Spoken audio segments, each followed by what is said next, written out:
One India VSAT நேயர்கள் அனைவருக்கும் அவளோட வணக்கம். நைட்டோட நைட்டாக ஒட்டுமொத்த இந்தியாவையுமே இந்தியாவில் ஒட்டுமொத்த உலகத்தையுமே பரபரப்பாக்கி விட்டாங்க இந்த ஐபிஎல் கமிட்டி. என்னன்னா திடீர்னு ஒட்டுமொத்தமாக ரிட்டன்ஷன் லிஸ்ட்டு ஆர்டிஎம் எவ்வளோ அப்படின்றத நைட்டாக அனௌன்ஸ் பண்ணிட்டாங்க. ஒட்டுமொத்தத்துக்கு பார்த்தீங்கன்னா நைட்லேருந்து ஒரு பயங்கரமான ஒரு அலப்பறை போயிட்டு இருக்குது. சரி, ஓகே. இப்போ ரிட்டன்ஷன் படி பார்த்தீங்கன்னா ஒரு 5+1 6 அப்படின்ற மாதிரி மொத்தமாக வச்சுக்கிட்டாங்க. இந்த 5+1 6 அப்படின்றது 5 ரிட்டன்ஷன் 1 ஆர்டிஎம். இந்த ஒட்டுமொத்தமாக இப்படி இருக்கிறதுனால ஒரு ரூலுமே ஒன்று கொண்டு வந்திருக்காங்க. அதுவும் தெளிவாக 7வது இடத்துல போட்டிருக்கிறாங்க. 7 தலை ஃபார் ரீசன். ஸோ ஒரு அன்கேப்டு பிளேயர் எப்படி சொல்கிறது, அதை ஒரு 5 வருஷமாக கிட்டத்தட்ட இன்டர்நேஷ்னல் ஆடாமல் இருந்து அப்படி இருந்தால் அந்த இடத்துல அவரை அன்கேப்டு பிளேயராக கன்சிடர் பண்ணி நீங்கள் உள்ளே எடுத்துக்கலாம் அப்படின்ற மாதிரி சொல்லியிருக்கிறாங்க. இந்த ரூலை கொண்டு வந்துட்டாங்க, ஓகே. ஆனால் நடுவில் எக்கச்சக்கமான உள்குத்து வேலை இருக்குது. ஆக்சுவலாக எப்படி அப்படின்னா 120 கோடி இந்த தடவை எக்ஸ்ட்ரா 20 கோடி வச்சுக்குங்க அப்படின்னு சொல்லி கொடுத்துருக்காங்க. 20 கோடி எக்ஸ்ட்ராவுக்குமே ஒரு ஆப் இருக்குது. அது ஆல்ரெடி சந்தோஷ் ப்ரோ ஒரு வீடியோ பண்ணியிருப்பாப்ல. அது எப்படி நீங்கள் பார்த்துருப்பீங்கன்னு நினைக்கிறேன். எப்படின்னா இப்போ அந்த 5+1 இருக்கு இல்லையா, அதில் கிட்டத்தட்ட 5 கேப்டு பிளேயர் ஒரு அன்கேப்டு பிளேயர் அப்படின்ற மாதிரி வச்சுக்கிட்டீங்கன்னா அது உங்களுக்கு 120 கோடியில் 79 கோடி நாமம். அதுக்கப்புறம் சப்போஸ் 3 கேப்டு பிளேயர் 2 அப்படின்ற மாதிரி ஒரு 2 அன்கேப்டு பிளேயர் அப்படின்ற ஒரு கட்டத்துக்கு கொண்டு போய் ஒரு ஆர்டிஎம் கார்டு யூஸ் பண்ணீங்க அப்படின்னா 69 கோடி தான் போகும். ஸோ 10 கோடி டிஃபரெண்ட். ஒரு கேப்டு பிளேயர் நீங்கள் எக்ஸ்ட்ராவாக எடுத்தீங்கன்னா 10 கோடி டிஃபரெண்ட் ஆகும். ஒரு கேப்டு பிளேயர் எடுக்காம 2 அன்கேப்டு பிளேயராக எடுத்தீங்கன்னா 10 கோடி கம்மியாகும். அவ்வளோதான் வித்தியாசம். ஆனால் அந்த 10 கோடிக்குமே பயங்கரமாக வேலையை காட்டியிருக்காங்க. 20 கோடி இங்கிட்டு ஏற்றினாலும் 10 கோடி இங்கே இறக்கி இருக்கிறாங்கல்ல. மாஸ்டர் பிளான் தான் நம்ம பிசிசிஐ பண்ணியிருக்கிறாங்க. ஓகே, அது ஒரு சைடு இருக்கட்டும். இப்போ seriously we are in deep trouble அப்படின்னு தான் சொல்லணும். முக்கியமாக ஆர்சிபி, சென்னை சூப்பர் கிங்ஸ், அப்புறம் மும்பை இந்தியன்ஸ், இவங்க 3 பேருமே ரொம்ப கண்டிஷன் மோசமாக தான் இருக்குது. ஏன்னா யாரை எடுக்க போகிறாங்க, யார் அப்படின்ற மாதிரி இருக்குது. ஏன்னா கிட்டத்தட்ட அந்த மாதிரி ஒரு மிகப்பெரிய ஒரு குழப்பத்தில் இருக்கிறாங்க. சரி, ஓகேங்க. இப்போ சென்னை சூப்பர் கிங்ஸ் முதல்ல பார்த்துரும். மும்பை இந்தியன்ஸ் பார்க்கக்கூடாதா அப்படின்னா வரிசையாக வருவாங்க. ஏபிசி ஆல்ஃபபெட்டிக் ஆர்டரில் வருவோமே. ஸோ ஏபிசிசி தான் ஃபஸ்ட்டு சென்னை சூப்பர் கிங்ஸ்லேருந்து வரும். சென்னை சூப்பர் கிங்ஸை பொறுத்த வரைக்கும் captain Ruturaj absolutely is in top in the list. ஸோ அவர் வந்துடுவார். ரவீந்திர ஜடேஜா அவாய்டே பண்ண முடியாது, வந்துடுவார். நம்ம பத்திரானா அவாய்டே பண்ண முடியாது, வந்துடுவார். 3 பேர் லிஸ்ட்டில். இவங்க 3 பேரை ஒதுக்கிடுங்க. அது மட்டும் இல்லாமல் இப்போ என்னன்னா நீங்கள் 4-5 கேப்டன் பிளேயராக எடுக்கிறீங்க அப்படின்னா 18 கோடி 14 கோடின்னு கொடுக்கணுமா. அது போக தான் கடைசியாக அந்த ஆர்டிஎம் கார்டுன்னு ஒன்று இருக்குது. அப்போ அப்படி இருக்க போகும்போது 18 கோடியும் 14 கோடிக்கும் உள்ள பிளேயரை நீங்கள் எப்படி சூஸ் பண்ண போகிறீங்க அப்படின்ற ஒரு விஷயமும் இருக்குது. சரி, இவங்க 3 பேருக்கு ஒரு 18 16 அப்படின்ற மாதிரி பிரித்து கொடுத்துருவோம்னு வச்சுக்கோங்களேன். அடுத்து நம்ம தூபே இருக்கிறார், துஷார் தேஷ்பாண்டே இருக்கிறார், அதுக்கப்புறம் தல தோனி இருக்கிறார், டவான் கான்வே இருக்கிறார். பாக்கி இருக்கிற இந்த 4 பேர், இந்த 4 பேர் லிஸ்ட்டில் வச்சுக்கோங்களேன். 4 பேர் லிஸ்ட்டில் ஒரு அன்கேப்டு ரூலை கொண்டு தோனிக்கு 4 கோடி மட்டுமே கொடுத்துட்டாங்க அப்படின்னா ஓகே. ஏன்னா 4 கோடி தான் அன்கேப்டு பிளேயருக்கு அதிகமாக லீக் ஆகிறாங்க பிளாப்லான்னு சொல்லிட்டு அது ஒரு ரூல் இருக்குது.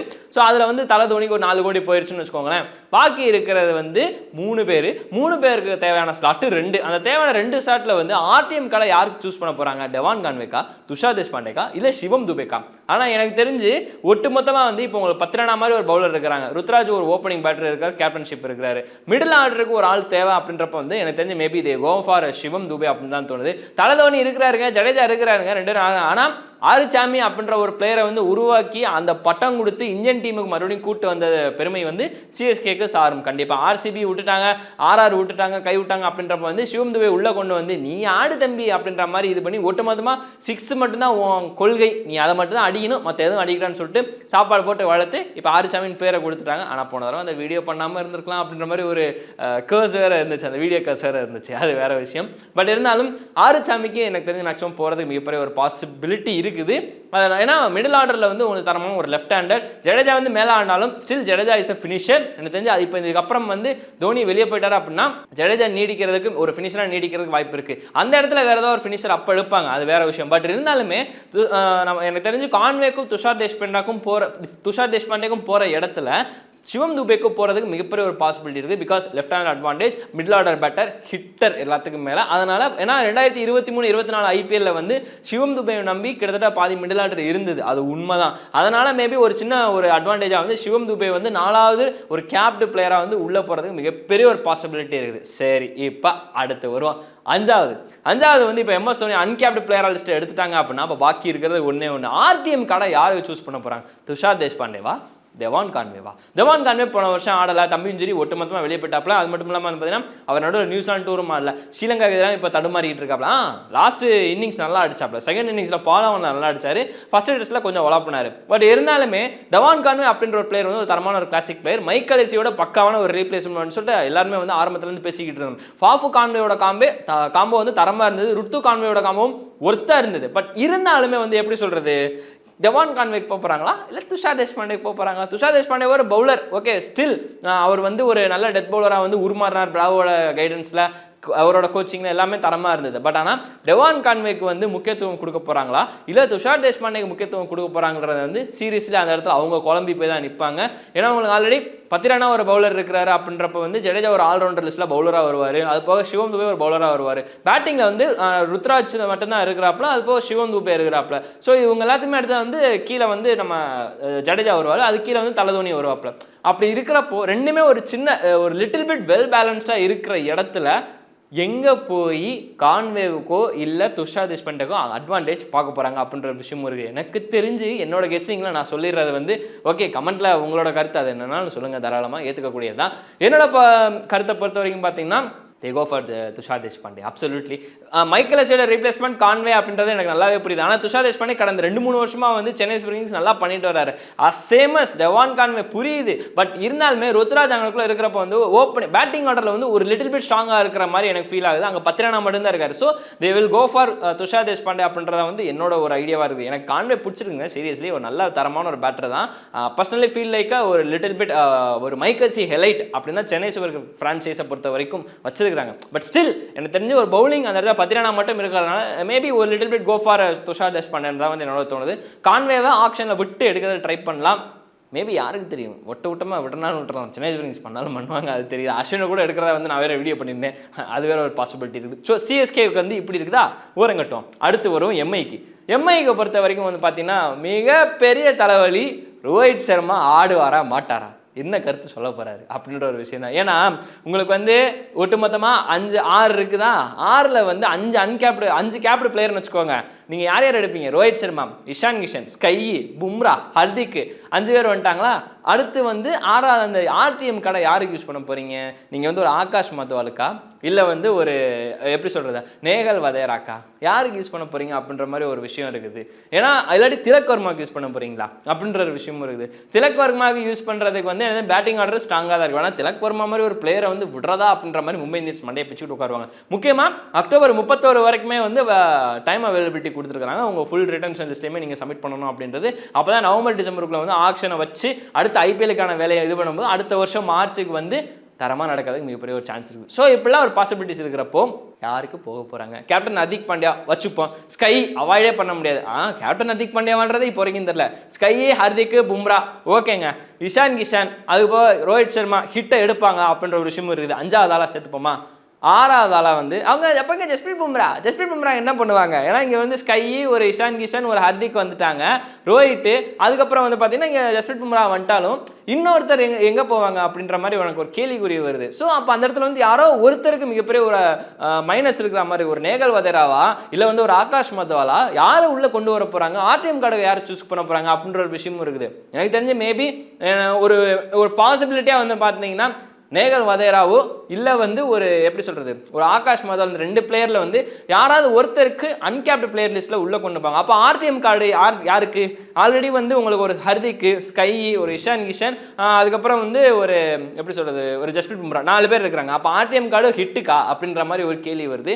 ஆனால் ஹிட்டுக்கு எவ்வளோ கோடி ரூபாய் நீங்கள் சம்பளம் கொடுக்க போகிறீங்க, அதுக்கு அவர் ஒத்துப்பாரா அப்படின்ற ஒரு விஷயம் வருது. ஸோ இங்கே 5 கேப்டு பிளேயர் ப்ளஸ் ஒரு அன்கேப்டு பிளேயர் எடுத்தாங்க அப்படின்னா அவங்களோட ஒன் ஆஃப் பெஸ்ட் டீமை வந்து கோர் டீமை வந்து அப்படியே வச்சுக்க முடியும். ஆனால் இந்த இடத்துல வந்து ஹிட்டுக்கு எவ்வளோ காசு கொடுக்க போகிறீங்க, அவரே அதை ஒத்துக்கிட்டு இருப்பார் அப்படின்ற ஒரு விஷயம் இருக்குது.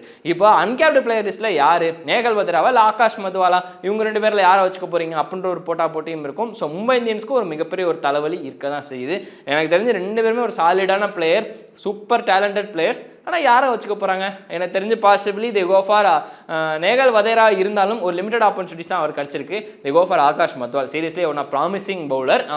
ரீசெண்ட் டைம்ஸில் வந்து மும்பை இந்தியன்ஸ்க்காக நல்லா பண்ணி கொடுத்தாரு. நேகல் வதேரா வந்து ஒத்துக்கிறேன். ஸ்கை ஆரம்ப கட்ட காலத்தில் ஸ்கை இல்லாத இடத்துல வந்து நேகல்வதரா ஃபில் பண்ணாப்ல ஸ்கை இன்ஜுரி ஆன இடத்துல, அதனால வந்து ஒரு ஹோப் இருக்கும். பட் ஆனால் ஆகாஷ் முதல் தொடர்ந்து கன்சிஸ்டண்டாக பர்ஃபார்ம் பண்ணிட்டு வந்துகிட்டு இருக்க அந்த ஒரு காரணத்தினால எனக்கு தெரிஞ்ச கோ ஃபார் எனக்கு ஆகாஷ் முதல் தான் தோணுது. நீங்கள் அதை என்னன்றது மென்ஷன் பண்ணுங்க. அடுத்து வருவோம் ஆர்சிபிக்கு. ஆர்சிபிக்கும் பொறுத்தவரை இதே மாதிரி ஒரு சின்ன தலைவலி தான். சென்னை சூப்பர் கிங்ஸ் எம்ஐக்கு மாதிரி பெரிய தலைவலி இல்லை, ஒரு குட்டி தலைவலி. எப்படின்னா விராட் கோலி கன்ஃபார்ம், அப்புறம் நம்ம வந்து மேக்ஸ்வெல் ருக்வாரா இருக்க மாட்டாரா, அது ஒன்று இருக்குது. அது போக வந்து பார்த்தீங்கன்னா பவுலிங்கில் எஸ்தேயாலா வைசாக் விஜயகுமாரா அது ஒன்று இருக்குது. அன்கேப்டு பிளேயர் லிஸ்ட்டில் நான் சொல்கிறேன். அது போக ரஜத் பட்டிதார், இன்னும் இருக்கிறாங்க நிறைய பேர் எக்கச்சக்கமாக. நம்ம யார், நம்ம போன தடவை மாங்கு நடிச்சாரு நம்ம வில் ஜாக்ஸு, அது போக இந்த மாதிரி பிளேயர்லாம் இருக்கிறப்ப வந்து அப்போ இந்த இடத்துல விராட் கோலி, ரஜத் பட்டிதார் அவங்க விடுவாங்களா அப்படின்ற ஒரு கேள்வி இருக்கு. ஏன்னா கடைசி டைமில் வந்து அவர் தான் அட்டிச்சு கன் மாதிரியா உள்ள கொண்டு வந்தாப்புல ஒரு வைசாக் நம்ம விராட் கோலி, ரஜத் பட்டிதார், வில் ஜாக்ஸ், அது போக வந்து பார்த்தீங்கன்னா உங்களுக்கு ஒரு வைசாக் விஜயகுமார் இருக்காரு, எஸ்தேயால் இருக்கிறாரு. ஸோ இந்த மாதிரி ஒரு தரமான ஒரு பிளேயர்கள் இருக்கிறப்போ வந்து மேக்ஸ்வெலும் நான் அந்த லிஸ்ட்டில் இருக்கிறப்ப யாரை அவங்க கொண்டு போகிறாங்க, ஃபாஃபா விட போகிறீங்களா அப்படின்ற ஒரு கேள்வியும் இருக்குது. ஸோ அப்படி இருக்கிற அந்த வரிசையில் வந்து முகமது சிராஜ் இருக்காரு, மறந்தே போயிட்டேன். ஸோ அப்போ வந்து விராட் கோலி, ரஜத் பட்டிதார், சிராஜ், அதுக்கப்புறம் எஸ்தேஆர் இருக்கிறாங்க, வைசாக் விஜயகுமார் இருக்கிறாங்க, நம்ம வில் ஜாக்ஸ் இருக்கிறாரு. இதில் 6 வந்துருச்சு. அவங்ககிட்ட 2 அன்கேப்டன் லிஸ்ட் வச்சாலும் அங்கிட்ட வரும். அப்போ மேக்ஸில் விட போகிறீங்களா, ஃபாஃபை விட போகிறீங்களா அப்படின்ற மாதிரி இருக்குது. ஸோ யாரை எடுக்க போகிறாங்க, யாரை விட போகிறாங்க அப்படின்ற பட்சத்தில் வந்து ஆர்சிபிக்கும் சேம் தலைவர் தான், பட் லிட்டில் பிட் கொஞ்சம் டிஃப்ரெண்ட். ஏன்னா மேக்ஸியை நீங்கள் விட்டால் கூட அடுத்து உங்களுக்கு எப்பயும் ஒரு மேக்ஸி ஓகே எனிடே இது கேம் சேஞ்சர் ஒத்துக்கிறேன். பட் இருந்தாலும் ரீசெண்ட் வந்து ஐபிஎல் படி பார்த்தீங்கன்னா அவர் பெருசாக எதுவுமே பண்ணல. என்னப்பா ஃபார்ம் டெம்பரவரி கிளாஸஸ் பர்மனன்ட் அதெல்லாம் ஒத்துக்கிற மக்களே. பட் இருந்தாலும் ஆர்சிபி வந்து எப்பயுமே யோசிக்கிற ஒரே ஒரு விஷயம் கன்சிஸ்டண்டாக யார் பண்ணியிருக்காங்க அப்படின்ற ஒரு விஷயம் இருக்குது. ஃபாஃபா அவங்க விட்டாங்கன்னா கேப்டன்சி மேட்டர்ஸ் வரும். கேப்டன்சி மேட்டர்ஸ் விட்டாங்கன்னா அப்போ கேஎல் ராகுல் அங்கே வந்து லக்னோலேருந்து வெளியே வராமல் இருக்கும். லக்னோலேருந்து அவர் வெளியே வருவாரான்னு இப்போ வரைக்கும் தெரியல. அப்படி வந்தால் அவர் வந்து ஆர்சிபியில் உள்ள வருவார். வந்தாங்கன்னா அவருக்கு எவ்வளோ சேலரி கொடுக்க போகிறீங்க, அது வேறு ஒன்று இருக்குது. ஏன்னா 79 கோடி இதுலேயே உங்களுக்கு போகிறப்ப வந்து பாக்கி இருக்கிற ஒரு 50 கோடியை வச்சு தான் நீங்கள் ஆக்ஷனுக்குள்ளே போகிறீங்க அப்படின்னா அப்போ அதுக்கேற்ற மாதிரி ஒன்று பார்க்கணும். எனக்கு தெரிஞ்ச பாசிபிலிட்டி ரொம்ப சிம்பிளாக வந்து ஒரு ஃபாஃபை ரேட்டிங் பண்ணால் ஃபாஃபு இல்லை விராட் கோலி இல்லைன்னு சொல்லக்கூடாது. சரி ஒரு ஃபாஃபு இப்படி வேணால் ஃபாஃபு, கோலி, பட்டிதார், சிராஜ் 4 பேரா, எஸ்தேயால், வைசாக் விஜயகுமார் இருக்கிறாரு. ஸோ இவங்க 2 பேர் போயிட்டாங்க அப்படின்னா அவள் கேமரான் கிரீன் நிலைமை என்ன, வில் ஜாக்ஸோட நிலைமை என்ன, வில் ஜாக்ஸ் அப்சல்யூட்லி இது எனக்கு தெரிஞ்சு ரீட்டைன் பண்ணிடுவாங்க. சரி ஓகே அப்போ இப்படி வேணா மாற்றி பார்ப்போம். விராட் கோலி, அதுக்கப்புறம் வந்து ரஜத் பட்டிதார், வில் ஜாக்ஸ், அதுக்கப்புறம் வந்து யார் நம்ம வைசாக் விஜயகுமார் வச்சுப்போம், அதுக்கப்புறம் வந்து எஸ்தேல வச்சுப்போம், அப்புறம் வந்து கடைசியாக வந்து நம்ம இப்போ கடைசியாக சொன்னோம் அந்த பிளேயர் வச்சுப்போம். ஸோ அப்படி இருக்கிறப்ப வந்து ஆர்சிபிக்கும் பெரிய தலைவலி தாங்க, சின்ன தலைவலி தான் கிடையாது. ஸோ அப்போ இப்படிலாம் இருக்கும்போது யாரெல்லாம் வச்சுக்க போகிறாங்க அப்படின்ற ஒரு விஷயத்தில் வந்து இந்த டாப் 3 எப்படி சொல்றது one of best powerful franchise இந்த ஐபிஎல் டீம்ஸ் அப்படின்ற மாதிரி இவங்க வரிசையில் வந்து யார் எப்படி இது பண்ண போகிறாங்க அப்படின்றத வந்து நீங்கள் கீழே கமெண்ட் பண்ணுங்கள். அதில் வந்து மாற்றுக்கருத்து கிடையாது, எல்லா கமெண்ட்டும் நோட் பண்ணப்பட்டு தான் இருக்குது அப்படின்றத மென்ஷன் பண்ணிக்கிறேன். ஸோ இது என்னோட ஒரு கணிப்பு, என்னோட ஒரு கெஸ் படி நான் சொல்கிறேன். மற்றபடி உங்களோட கமெண்ட்ஸ் என்ன அப்படின்றத கீழே பண்ணுங்கள். வேற ஒரு வீடியோவில் நான் உங்களை சந்திக்கிறேன். அடுத்தடுத்த ஐபிஎல் ரிட்டன்ஷன் லிஸ்ட்டில் வந்து சந்திக்கிறேன். அன்டில் தென் வணக்கம்.